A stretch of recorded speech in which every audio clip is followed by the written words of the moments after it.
Bismillahirrahmanirrahim. Alhamdulillahi rabbil alamin, wassalatu wassalamu ala asyrafil anbiya'i wal mursalin sayyidina Muhammadin wa ala alihi wa sahbihi ajma'in. Qala rabbi shrah li sadri wa yassir li amri wa hlul 'uqdatam min lisani yafqahu qawli. Subhanaka la ilma lana illa ma 'allamtana innaka antal alimul hakim. Wala haula wala quwwata illa billahil aliyyil azim. Awaitu ta'alu wa ta'lim wa tazakkura wa tazkira wa nafa'a wal intifa' wal ifadah wal istifadah wal hassa ala tamassuki bi kitabillah wa sunnati rasulih wa du'a ilal huda wa dalalata 'alal khair ibtigha'a wajhillah wa qurbihi wa sawabihi subhanahu wa ta'ala. Allahumma inni as'aluka ilman ladunni wa mashraba safihani ya wahabu ya ghani. Qala al-muallif rahimahullahu ta'ala wa nafa'ana bih wa bi'ulumihi fid dharain amin. Rabbi yassir wa la tu'assir wa tammim bil khair wa la hawla wa la quwwata illa billahil aliyyil azim. Ilahi anta maksudi wa ridhaka matlubi, a'tini mahabbataka wa ma'rifatak.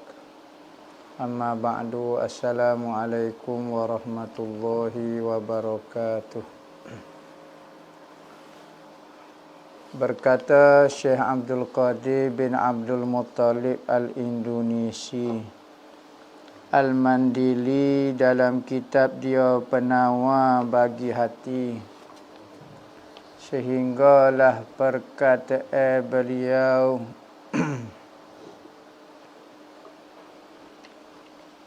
telah menghimpun oleh Allah Ta'ala akan 4 perkara bagi sekalian yang takut akan Allah Ta'ala.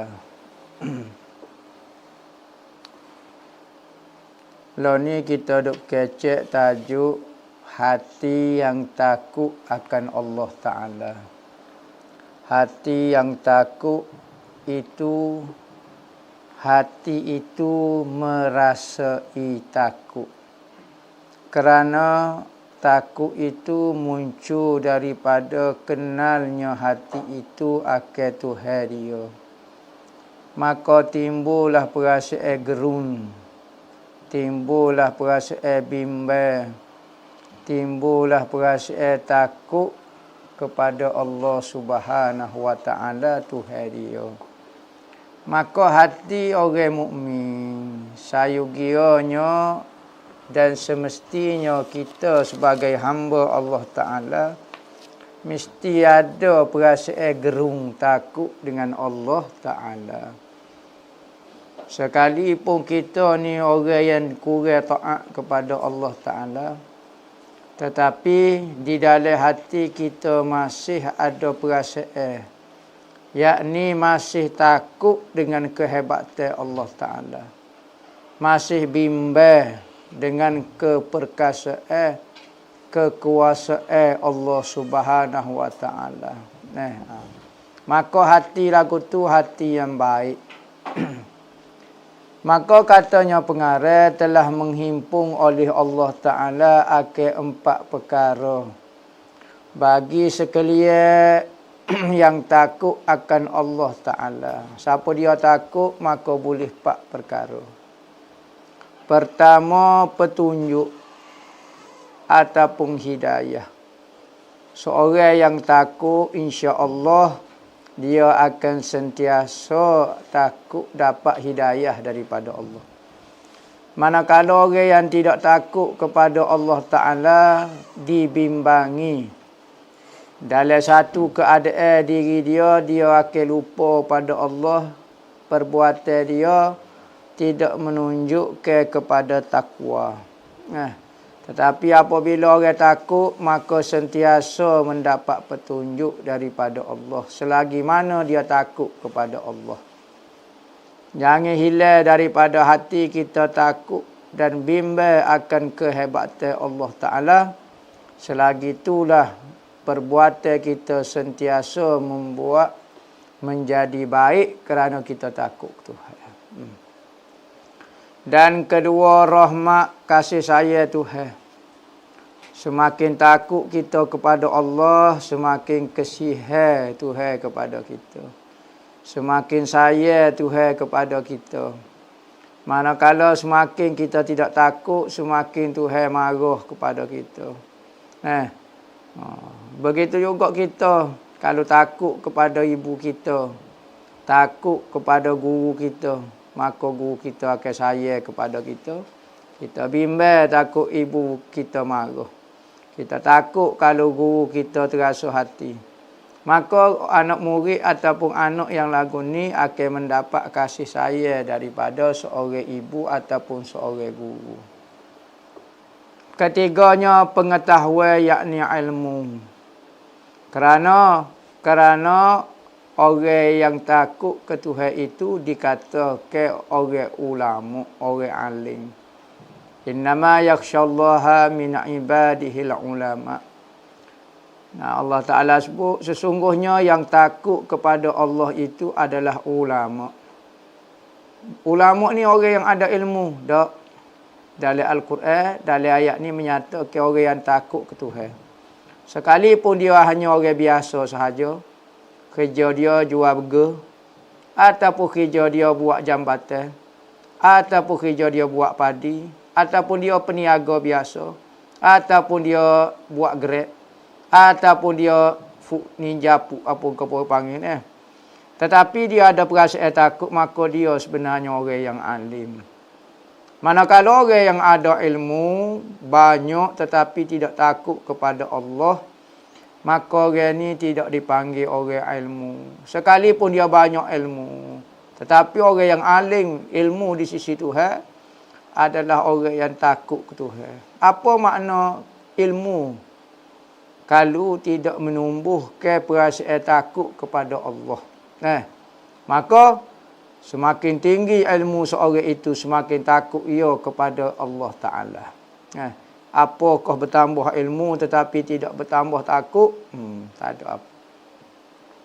Keempatnya, reda daripada Allah. Reda daripadanya oleh Allah Ta'ala. Tuhan reda, Tuhan suka kepada dia. Kerana apa? Kerana apa boleh pak perkara ni? Kerana firman Allah Ta'ala, hudan wa rahmatan lillazina hum li rabbihim yarhabun. Hudan, petunjuk. So, orang takut Tuhan.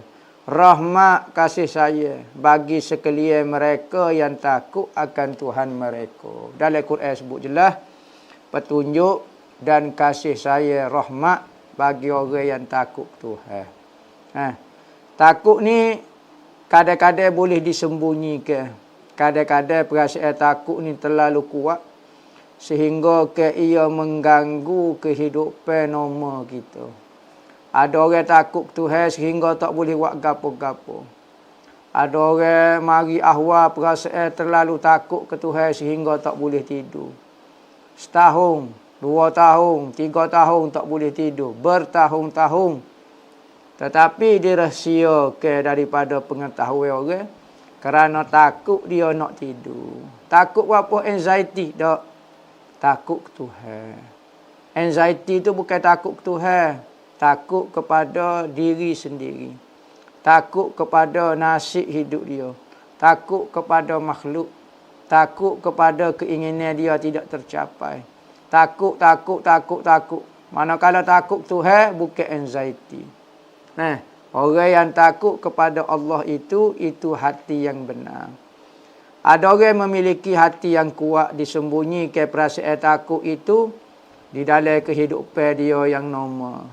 Manakala ada orang tak boleh nak sembunyikan perasaan itu, maka ada orang tak boleh bekerja, tak boleh kecek, tak boleh gapo kerana mari perasaan takut dengan Allah Ta'ala. Dan firman Allah Ta'ala, innama yakhshallaha min ibadihil ulama. Maknanya yang takut kepada Allah daripada hamba dia hanyalah ulama. Yakni orang takut Tuhan dipanggil ulama di sisi Allah. Sekalipun dia tidak tahu hukum hakam, Tetapi dia masuk dalam kategori ulama yang takut ke Tuhan. Ada ulama tak takut ke Tuhan. Hanya ulama menghafal hukum hakim. Menghafal kitab-kitab. Menghafal perbahasa-perbahasa di dalam ilmu agama. Tetapi tidak takut kepada Tuhan dia. Dia asyik masuk dengan ilmu dia. Asyik masuk dengan perbahasa ilmu. Tetapi tidak asyik dengan Tuhan dia. Maka ilmunya hanya berputar sekitar diri dia sahaja. Tidak ada kait dengan Allah. Dan firman-Nya radhiyallahu anhum wa radu anhu zalika liman khasyiya rabbahu. Telah redha Allah Ta'ala daripada mereka itu dan redha mereka itu daripadanya, daripada Allah Ta'ala. Yang demikian itu bagi mereka yang takut akan Tuhan. Apa maksud zalika demikian itu? Yakni Tuhan redha kepada dia dan dia redha kepada Tuhan. Zalika liman, maka orang yang ada perasaan ridha meredai. Dia redha kepada Allah dan Allah redha kepada dia. Dia mendapat redha Allah. Ni bagi orang khasyiya rabbahu, yang takut akan Tuhan dia. Sahabat-sahabat radhiyallahu anhum wa radu an. Dia takut tu, dia redha kepada Allah, Allah redha kepada dia. Sahabat dulu suka ke Allah Ta'ala, maka Allah Ta'ala suka kepada dia. Tahu mana? Ayat Quran sendiri sebut. Ayat Quran kata, aku redha, aku suka kepada sahabat-sahabat yang hidup sezaman denganmu. Kerana apa? Kerana dia apa suka kat aku. Maka Allah Ta'ala sebut di dalam Al-Quran, kita baca secara yakin, martabat sahabat mendapat radhiyallahu anhum wa radu an. Dia redha, Allah redha dengan mereka dan mereka redha dengan Allah. Ayat ni kita baca sampai sekarang. Kita belum dapat radhiyallahu anhu lagi. Belum dapat lagi redha Tuhan. Tapi sahabat-sahabat, kerana dia suka kepada Allah, balasannya Allah Ta'ala suka kepada mereka. Maka dengan ini, tidak ada orang boleh melawan martabat seorang sahabat. Sekalipun sahabat kecil, sahabat biasa, tetapi dia dapat gelaran. Dan kenyataan ini disebut di dalam Al-Quran, radhiyallahu anhum wa radu anhu. Maka tak rasa syok lagi akan kehebatan hati sahabat dan hati orang yang takut kepada Tuhan. Bukan kata sahabat saja. Maka kalau sahabat sudah jelas dah dalam Al-Quran ni, ayat Quran ni. Manakala bagi orang umum pula, siapa-siapa dia yang takut kepada Tuhan akan dapat gelaran radhiyallahu anhu juga. Tetapi hak pasti kepada sahabat. Manakala orang selepas daripada tu tidak pasti disebut secara umum saja. Dan ketahui olehmu akan bahawasanya menghasilkan takut itu dengan dua perkara. Kita takut Tuhan ini ada dua perkara. Pertama dengan pengetahuan dan pengenalan. Maka mereka yang mengetahui ia akan kebesaran Allah dan akan terkayanya, yakni tidak perlunya Allah daripada segala makhluk, dan akan bahawasanya menjadikan ia Allah akan syurga dan api neraka, dan akan penduduk bagi keduanya, penduduk bagi ahli syurga ataupun neraka. Dan tiada mengetahui ia akan bahawasanya adakah ia penduduk syurga ataupun penduduk api neraka, maka tak dapat tiada daripada takut ia akan Allah. Hati sentiasa takut dan bimbang kerana yakinnya seorang hamba yang Allah Ta'ala mencipta syurga dan neraka. Maka hujung jatuh perjalanan hidup seorang hamba itu akan berlaku sama ada di dalam syurga ataupun di dalam neraka. Kalau di dalam syurga, alangkah beruntungnya. Duduk di dalam redha Allah Ta'ala dan di dalam kenikmatan yang tidak terhingga. Kenikmatan yang tidak tergambar oleh fikiran kita. Manakala orang yang lawan Allah Ta'ala pula duduk di dalam marah Allah Ta'ala dan duduk di dalam tempat yang sangat seksa dipanggil api neraka. Nah, kita tidak tahu redha dan marah Tuhan, tetapi digambarkan, dibuat satu tempat yang menunjukkan suka Allah kepada kita, marahnya Allah kepada kita.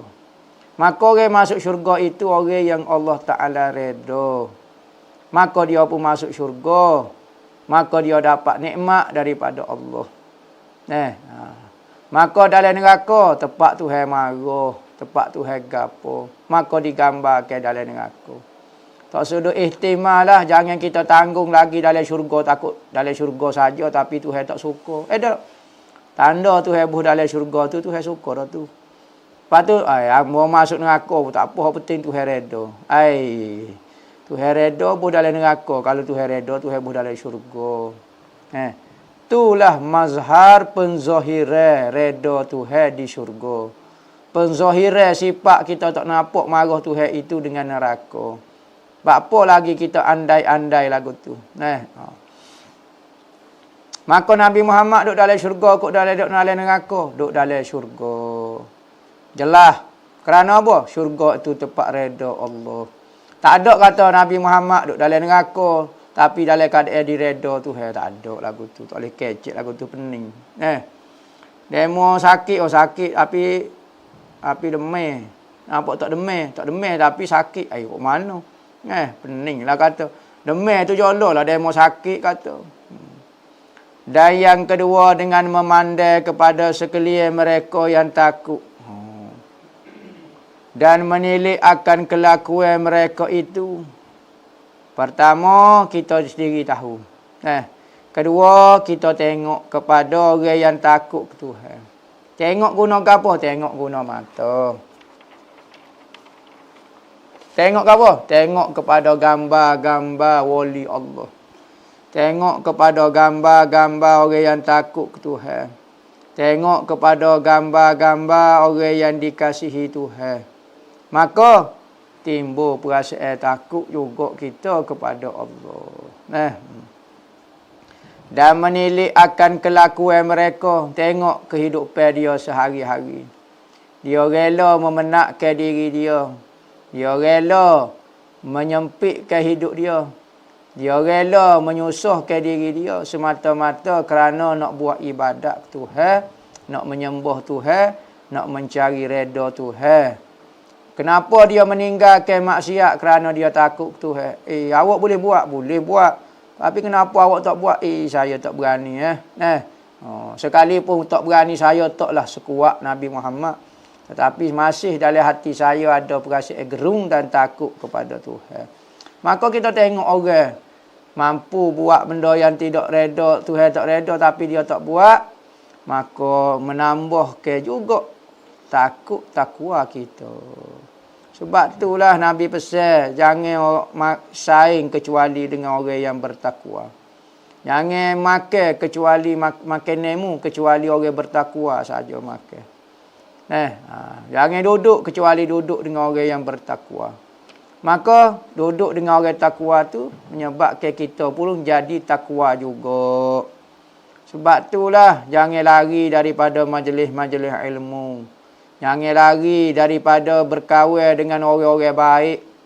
AJK masjid ko, orang yang selalu semaya Jumaat, orang yang selalu hadir majlis ilmu, orang yang selalu buat kebajikan. Maka benda-benda ini akan menarikkan juga kita untuk melakukan kebaikan. Dan mendengar akan penkhabaran mereka itu. Selalu dengar khabar, cerita-cerita pokok dia. Selalu baca cerita mengenai wali-wali Allah. Kekasih-kekasih Tuhan. Jangan baca orang yang suka ilmu akan membaca cerita-cerita ahli ilmu. Orang yang takut Tuhan akan suka baca cerita-cerita hamba-hamba Tuhan yang takut. Lagu tu. Ada orang baca cerita mengenai dunia, maka dia suka kepada dunia. Dia tengok cerita yang berkait dengan dunia, mempamerkan keindahan dunia, maka menyebabkan semakin tebal perasaan saya kepada dunia. Manakala orang tengok cerita orang yang takut Tuhan, maka bertambah sekalipun dia tidak bertakwa. Tetapi khabar dan cerita-cerita orang yang bertakwa ni menambahkan semangat kita untuk jadi takwa juga. Penting tu. Sejahat mana pun kita, jangan malu daripada duduk dengan orang-orang soleh. Jangan malu duduk dengan orang-orang yang baik dengan Allah Ta'ala. Sekalipun kita rasa kita tidak layak, tapi korbankan perasaan itu, duduk juga. Mudah-mudahan sekalipun kita ni tidak tergolong daripada orang yang bertakwa, tetapi orang yang suka kepada orang yang bertakwa. Maka orang itu tidak akan dipilih untuk duduk dengan orang yang baik, kecuali dia sudah dipilih, terpilih dah. Maka usahalah kita akhir-akhir zaman ni, sekalipun kita tu bukan orang yang bertakwa, orang bukan takut Tuhan, tapi jangan benci kepada orang takut Tuhan. Jangan fitnah dia, jangan tuduh dia benda yang tidak baik.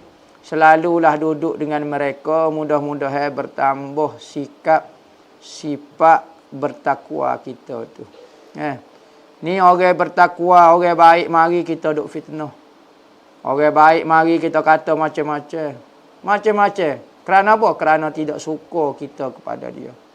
Kalau kita tak suka, sekurang-kurangnya, okey, kita tak kata tak apa dah. Ni kita fitnah, kita tuduh gini, kita buat gini, kita kata lagu ni. Maka orang-orang ni, orang yang diharapkan untuk mendapat sifat takwa. Kerana apa? Kerana dia melihat ahlu-ahlu takwa pun tidak hormat dah. Maka Tuhan rasa kamu tidak menghargai takwa itu sendiri.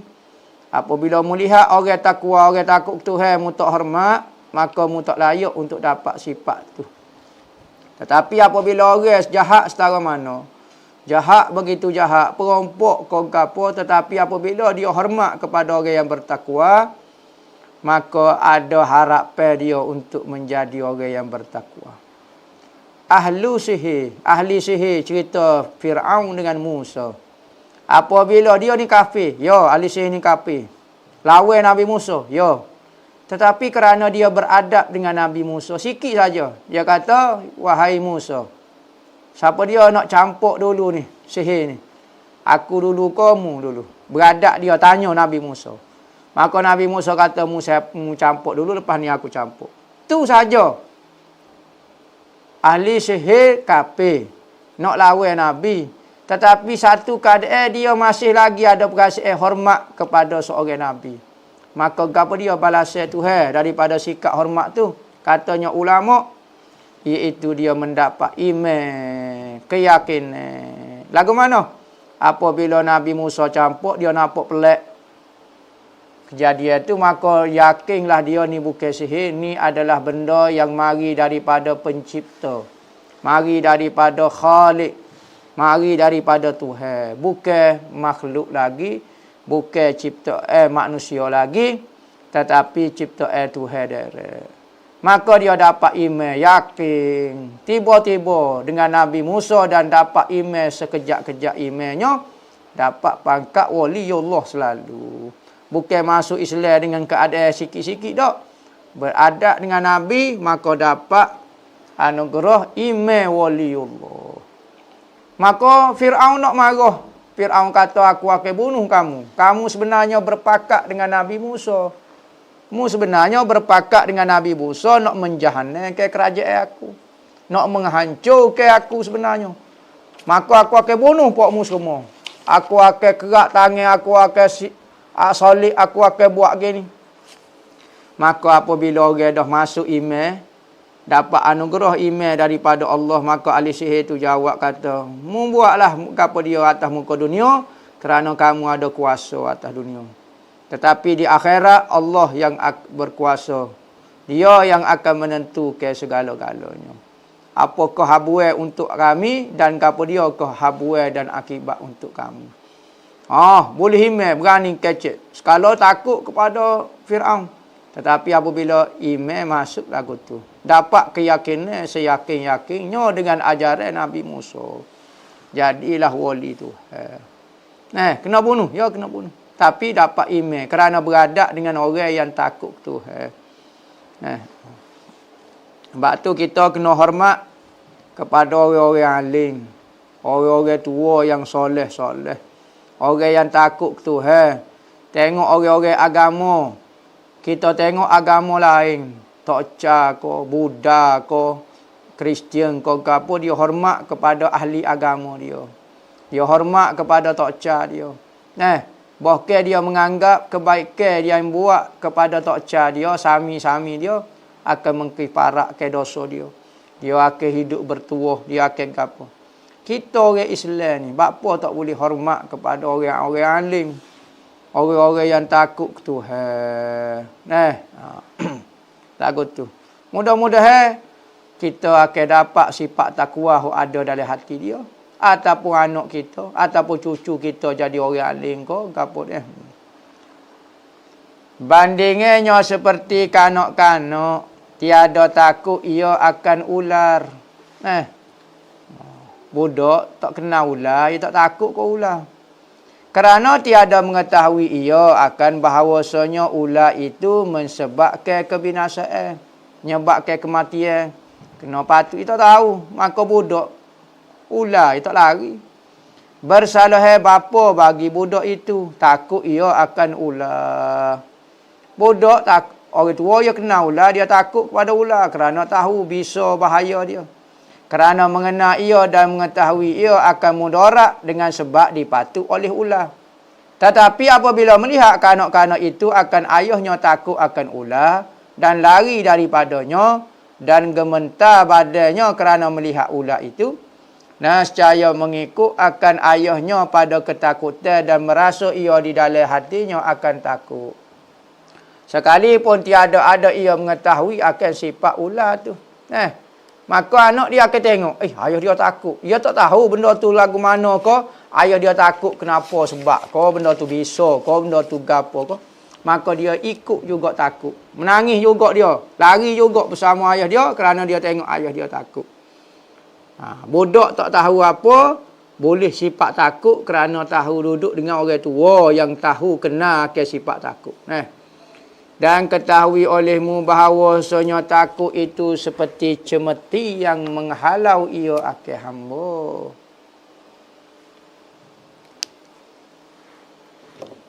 Jadi sifat takut ni payah nak boleh, tapi berusahalah.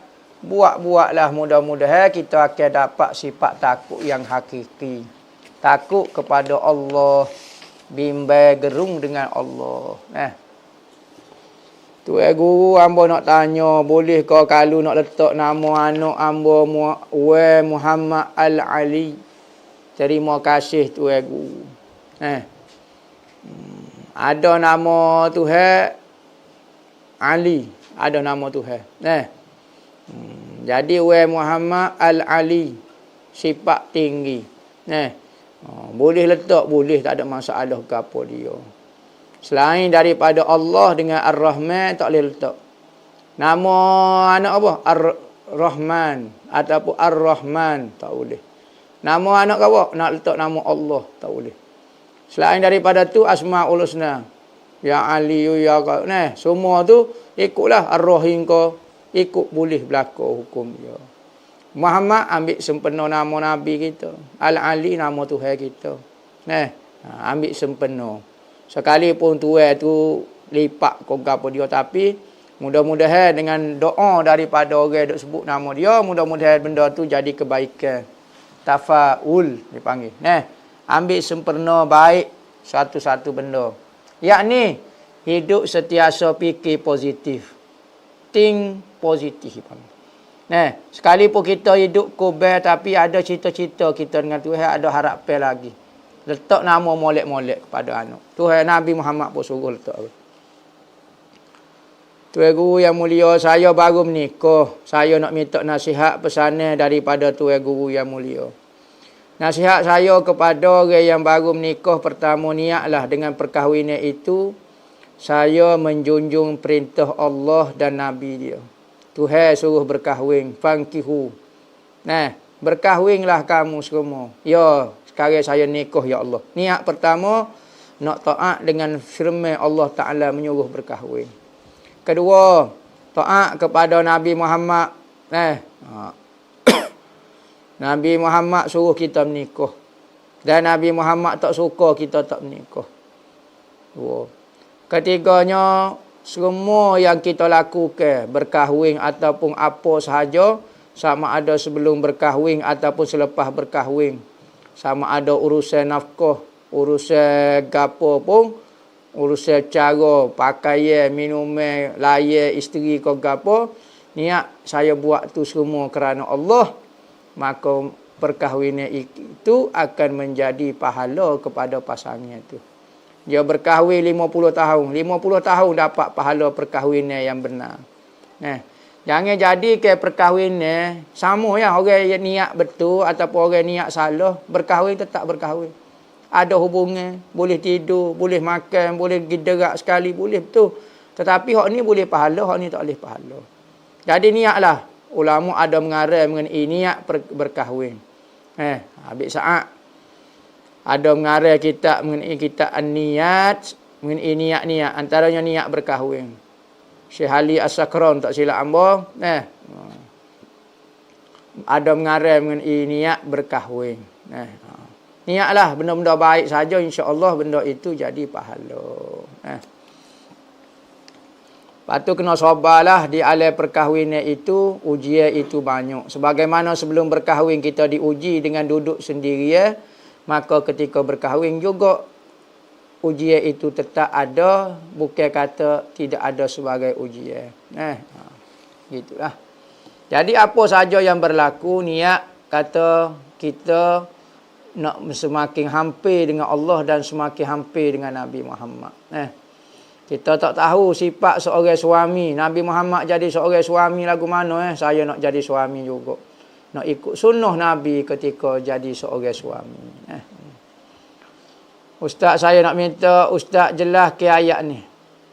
Aku nyata ke bagi yang lain daripadaku. Saya tak faham maksud dia. Terima kasih Tuan Guru. Ayat ni hamba tak perasa tapi hamba rasalah. Ayat ni berkecek mengenai syahadah. Syahadah ataupun asyhadu alla ilaha illallah. Aku naik saksi. Apa maksud kalimah asyhadu ataupun kalimah syahadah? Syahadah ini jadi saksi pertama kita kena yakin satu benda. Saya tahu Allah Ta'ala itu hanya Allah Ta'ala. Tuhan yang sebenar hanya Allah Ta'ala. Tahu saja. Saya yakin. Saya tahu. Dan saya yakin dengan kenyataan ini. Dan saya nak menyatakan bagi yang lain. Nak menyata yakni nak menjelaskan. Nak memberitahu kepada yang lain daripadaku. Yang hanya Tuhan yang sebenar itu adalah Allah. Itu maksud dia. Nak menyatakan, nak menjelaskan, nak memberitahu. Maka tiga benda ni dipanggil naik saksi. Aku naik saksi. Apa maksud aku naik saksi? Aku tahu, aku yakin dan aku nak beritahu, nak menyatakan kepada orang lain, nak menjelaskan. Nyata maknanya jelaskan kepada orang lain yang masih sama-sama mengenai ketuhanan. Tuan Guru, saya nak tanya, pejabat saya selalu diganggu makhluk halus. Macam mana nak hilangkan gangguan itu? Sehari pun benda tu selalu mengganggu kami bekerja. Jadi tempat kerja tu wujud ke suasana Islami. Kalau boleh baca, kalau boleh lah, baca surah Al-Baqarah 3 hari berturut-turut. Kalau tak boleh baca, pasal keset. Lepas tu bacalah ayat kursi masuk dalam pejabat. Tulislah ayat kursi ko, ayat 1000 dinar ko, ataupun pakku ko, ataupun sentiasa amalkan selawat, banjur zikir-zikir yang menghalau daripada benda tu supaya tak selesa duduk dengan tempat kita. Letak garam dengan air. Letak di penjuru-penjuru pejabat. Mudah-mudahan benda tu semakin jauh daripada kita, tak selesa duduk dengan kita. Kadang-kadang benda tu suka duduk dengan kita kerana kita buat benda-benda yang menyebabkan dia suka. Jadi kita buat benda-benda lagu tu, insya-Allah dia semakin jauh, semakin tak selesa dan lari daripada tempat kita. Apa hukum kalau suami tangkap gambar isteri berdua dengan seorang artis? Adakah suami itu dianggap pengkhianat jika dia merela ke isteri dia bersama lelaki lain walau hanya sekadar nak ambil gambar dengan artis tersebut? Masalah pukul gambar dengan seseorang itu hukum dia harus. Pukul gambar dulu. Hukum pukul gambar dengan seseorang itu harus. Tetapi jika gambar itu tidak layak seperti berdua dengan laki-laki ajnabi, menimbulkan suasana fitnah, maka hukum dia tidak boleh. Tapi kalau tak menimbulkan fitnah, contohnya pukul gambar ramai-ramai kau gapo dia, ataupun persatuan kau gapo dia ramai-ramai, ada batasnya dia lah. Orang lelaki jauh kau tengok, maka benda itu dibolehkan. Tapi kalau benda itu menimbulkan fitnah ataupun menimbulkan suasana ataupun keadaan yang menyebabkan suami dia rasa tak selesa dengan gambar lagu ni, ataupun orang yang melihat tu nampak so close dipanggil. Rapat awak dua orang ni. Takut jadi masalah lagu tu, maka jangan pukul gambar. Pukul gambar artis tu seorang sudahlah kalau minatnya. Bini kita tak payahlah masalah pula. Kita minat sangat kepada artis tu pun jangan letak bini kita ni bini saya nak pukul gambar sekali. Jangan. Tak perlu benda lagu tu. Jadi kalau benda itu menimbulkan fitnah tak boleh. Tapi kalau tidak menimbulkan fitnah, pukul gambar ramai kau guano kau, maka hukum dia harus.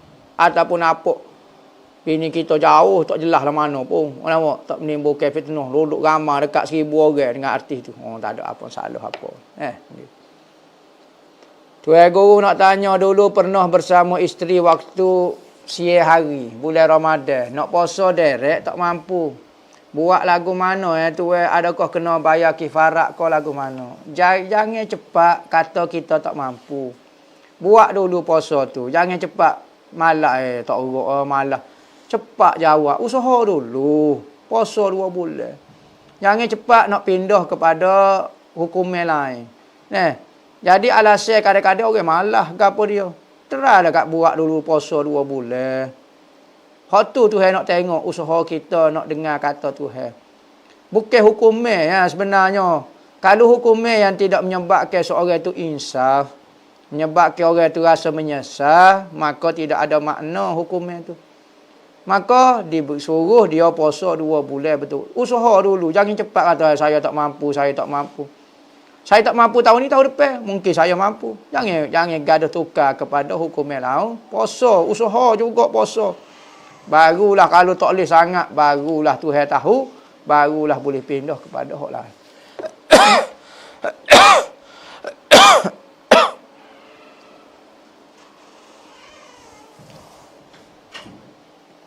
Boleh kau jamak qasar solat Jumaat dengan solat Asar? Solat jamak qasar solat Jumaat dengan solat Asar. Boleh kau tak? Boleh hukum dia. Ketika maya Jumaat tu niat nak maya Asar lepas ni maka boleh jamak hukumnya sah. Tapi jamak takdim, jamak takhir tak boleh. Kerana Jumaat tidak sah dilakukan di luar daripada waktu zuhur. Maka kita nak buat Jumaat dalam waktu asar, hukum dia tidak sah. Jamak takdim, hukum dia boleh. Jamak takdim, hukum dia boleh. Kerana asar masih dalam waktu dia, dalam waktu zuhur. Dan asar boleh semaya dalam waktu zuhur. Tidak ada masalah. Ustaz, adakah orang yang istidraj masih berpeluang bertaubat? Ya. Orang kafir, orang lawan Allah Ta'ala masih ada peluang untuk bertaubat. Orang buat lagu mana? Hubungan seorang hamba dengan Tuhan tak ada orang mengetahui dia. Hanya Tuhan saja. Ikut dia lah yang nak buat orang sejahat-jahat manusia tiba-tiba dapat hidayah. Apatah lagi orang yang baik cuma istidraj. Dia baik tetapi dia tertipu dengan kebaikan dia. maka dia jadi sesat dengan sebab tu. Boleh tak tu hewi peluang untuk? Oh, tentu dah. Tetapi ulama kata orang istidrak ni payah nak bertaubat kerana dia rasa dia baik dah. Dia duduk dalam kebaikan, dia nampak dia bijak dah, dia pintar dah. Dia dapat pangkat lagu ni, pangkat lagu ni.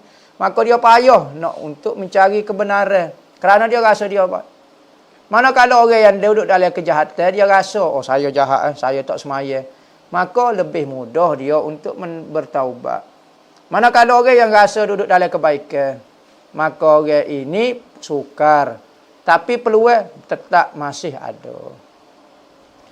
Tuan guru, sekiranya kita datang perasaan was-was kepada seorang ustaz tu, adakah segala amalan yang diambil dengan ustaz tersebut terbatal? Was-was dengan sebab gapo? Dia ajaran sesat.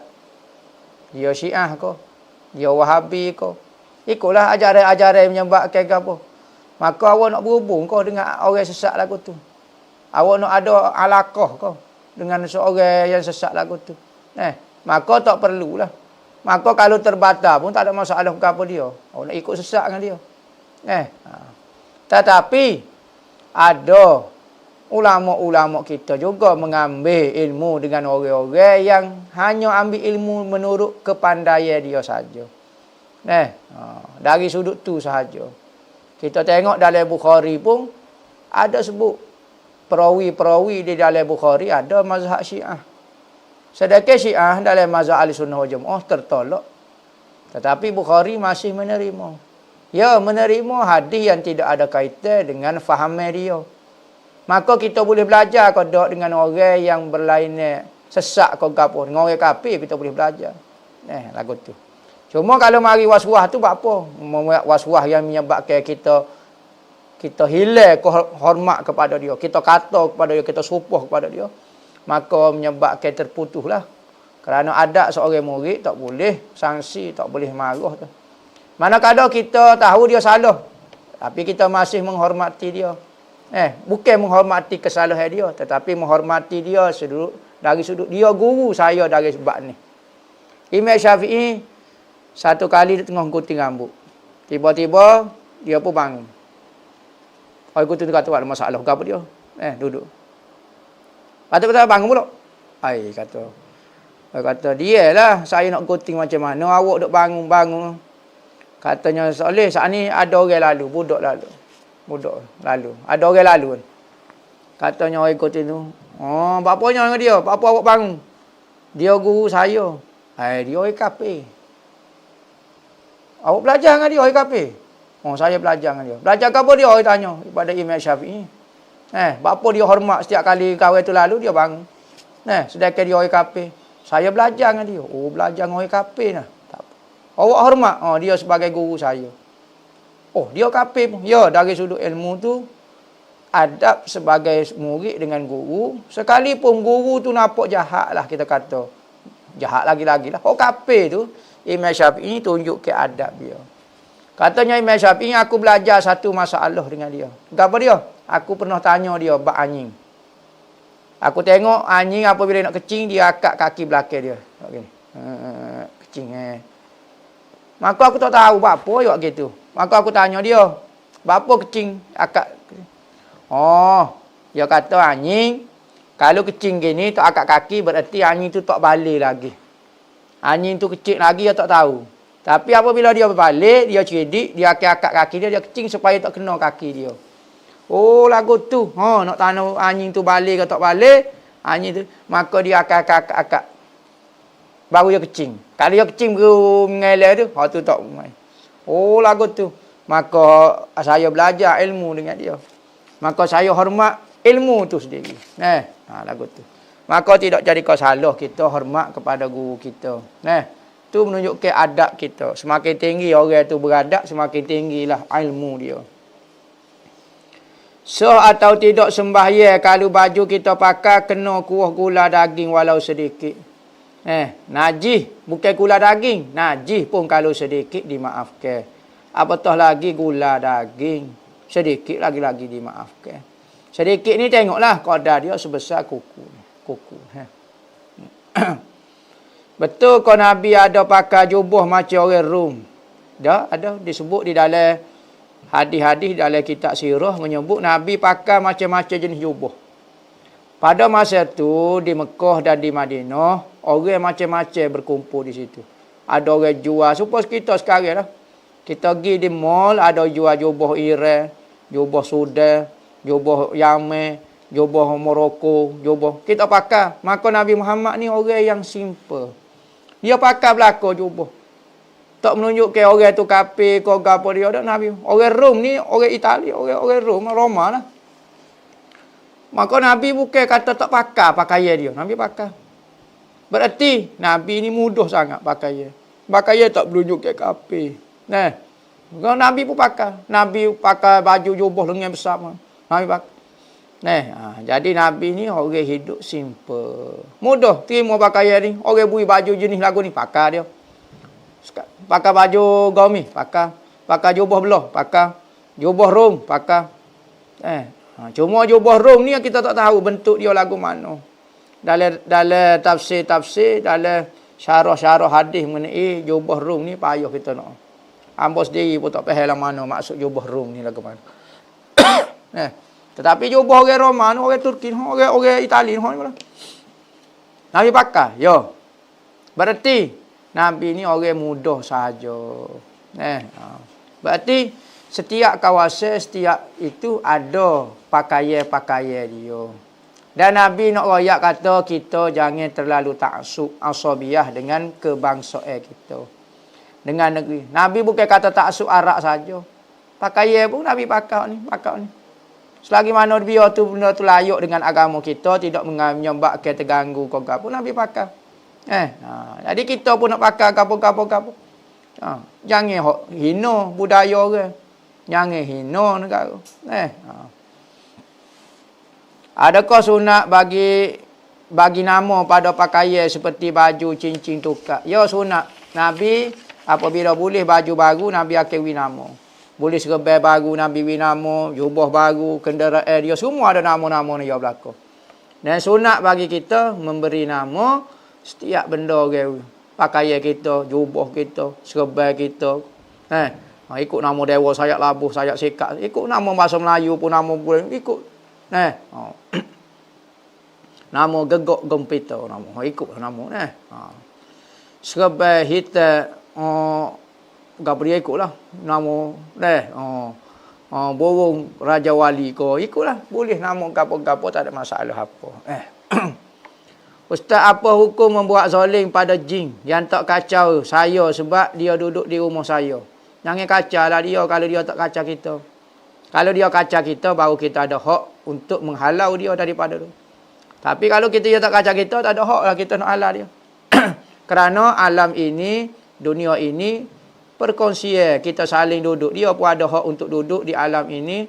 Kerana dia makhluk Tuhan. Dia juga mukallaf. Dia juga semaya. Dia juga puasa. Jin ni. Maka kita juga semaya nak puasa. Jangan kita rasa kita yang nak conquer bumi ni. Nak kuasai bumi ni. Biarwi kau makhluk lain pun. Maka kalau kita buat zalim, dosa. Kalau kita bunuh, ya kena kisos. Tu hukumnya dia. Kalau orang ngaji dalam bab perubatan Islam, kita tak boleh buat sewenang-wenangnya kerana dia juga mukallaf. Dia juga hamba Tuhan. Dia juga nak keadilan di atas muka dunia ni. Sebab tu jangan tengok jin sikit bunuh. Jangan. Dia pun nak hidup. Sebagaimana kita tak boleh buat zalim kepada manusia, kita tak boleh buat zalim kepada binatang, begitu juga tak boleh buat zalim kepada jin. Hidup tu biar adil dan saksama. Jangan jin sikit bunuh lalu. Seperti jin ni kafir belaka. Seperti jin, bunyi jin ni enggak Allah, tak ada. Takut kita berat pada jin. Takut jin kafir ni wali tak tahu. Jin kafir ni wali. Takut jin Islam ni wali tak tahu. Takut dia dia pula duk khidmat kepada agama Tuhan lebih pada kita. Kita ustaz tapi duk kata orang ni kafir, duk kata orang ni syirik, duk kata orang ni bid'ah. Jin tak ada kata lagu tu. Takut jin molek pada kita. Jangan duk koyak sangat hidup di atas muka dunia ni. Bagaimana kita nak tahu orang tu ahli selawat? Dan betulkah orang yang ahli selawat adalah ahli khidmat kepada Rasulullah? Dia rajin selawat, maka jadi ahli selawat lah. Secara ringkasnya lah. Tetapi ahli selawat ni orang memang menjiwai sungguh selawat. Tetapi kita tak tahulah sebab dia tidak ada pendaftaran. Tak ada persatuan ataupun pendaftaran. Demo ahli, ya, saya kumpulkan ahli selawat. Asraqal badr. Kumpulan selawat. Tu kumpulan selawat. Maka ngasih situ nasi sini dak. Ahli selawat ni orang yang menjiwai selawat dalam hati dia, sanubari dia. Maka tidak ada sebagai keahlian, nombor ahli ko mengenai ahli selawat. Jadilah kita orang yang sentiasa berselawat kepada Nabi Muhammad. Kita tak tahu selawat kita diterima Tuhan ataupun diterima Nabi Muhammad. Tetapi janji-janji Nabi Muhammad apabila orang berselawat itu terlalu banyak, mudah-mudahan mungkin satu selawat kita diterima Tuhan cukup dah. Kerana satu selawat tu 10 rahmat kasih sayang Tuhan. Satu kasih sayang Tuhan mengatasi segala amal kebaikan manusia dan jin. Rahmat Tuhan tu, satu rahmat Tuhan. Katanya ulama, kalau aku tahu satu tasbih aku diterima Tuhan. Satu tasbih saja. Tak kira amalan lain. Satu subhanallah aku diterima. Maka aku akan buat makan. Jamu kapung aku, 1000 kapung. 3 hari 3 malam. Sukanya aku dengan diterimanya satu tasbih aku. Beruntungnya. Maka lagu tu lah kita. Wallahu a'lam. Al-Fatihah. Bismillahirrahmanirrahim. Alhamdulillahirabbil alamin wassalatu wassalamu ala asyrafil anbiya'i wal mursalin sayyidina Muhammadin wa ala alihi wa sahbihi ajmain, amma ba'du. Wa man yu'azzim sya'airallah fa innaha min taqwal qulub. Sesiapa yang membesarkan syiar ataupun tanda kebesaran agama itu menunjukkan hati seorang yang bertakwa. Maka di antara benda membesarkan syiar Allah Subhanahu wa taala adalah memuliakan tempat-tempat yang Allah Taala mulia. Katanya Nabi SAW, sebaik-baik tempat di muka dunia adalah masjid-masjid Allah dan seburuk-buruk tempat adalah pasar-pasarnya. Maka saya madrasah okey daripada Madrasah Ribat Al-Mustafa, saya dipertanggungjawabkan untuk mengikut amanah untuk menguruskan Madrasah Ribat Al-Mustafa, merayu kepada saudara dan saudari untuk menyumbang kepada pembangunan masjid yang sedang kita buat. Mudah-mudahan sumbangan kita itu sebagai tanda kita membesarkan syiar Allah Subhanahu wa taala di atas muka bumi Allah Taala. Kita telah habis sebanyak dalam 200,000 dan kita masih memerlukan 280,000 lagi untuk menyiapkan tambahan daripada masjid yang kita sedia duk guna sekarang. Masjid tambahan ini adalah keperluan untuk pelajar-pelajar belajar. Kerana pertambahan pelajar maka memerlukan ruang yang sangat besar. Maka saya berharaplah, saya merayu sebagaimana Allah Subhanahu wa taala menyebut di dalam Al-Quran, sesiapa yang ingin memberi pinjam kepada Allah Subhanahu wa taala. Allah Taala menggunakan perkataan Allah Taala nak meminjam harta kita. Lemah lembutnya Allah Taala untuk mengambil harta seseorang. Jadi saya lebih-lebih lagi merayu kepada muslimin dan muslimat untuk menyumbang bersama-sama menjadi pahala kebajikan amal jariah yang berpanjangnya sehingga di dalam kubur kita dan hari akhirat. Mudah-mudahan Allah Ta'ala menerima amal soleh kita yang ikhlas kerana Allah Subhanahu wa taala. Mudah-mudahan agama Allah Ta'ala tetap tersebar syiarnya. Mudah-mudahan Allah Ta'ala saja yang akan membalas hasil usaha amalan kita semua di akhirat nanti, iaitu syurga Allah Subhanahu wa taala. Wa sallallahu ala sayyidina Muhammadin wa ala alihi wasallam walhamdulillahi rabbil alamin.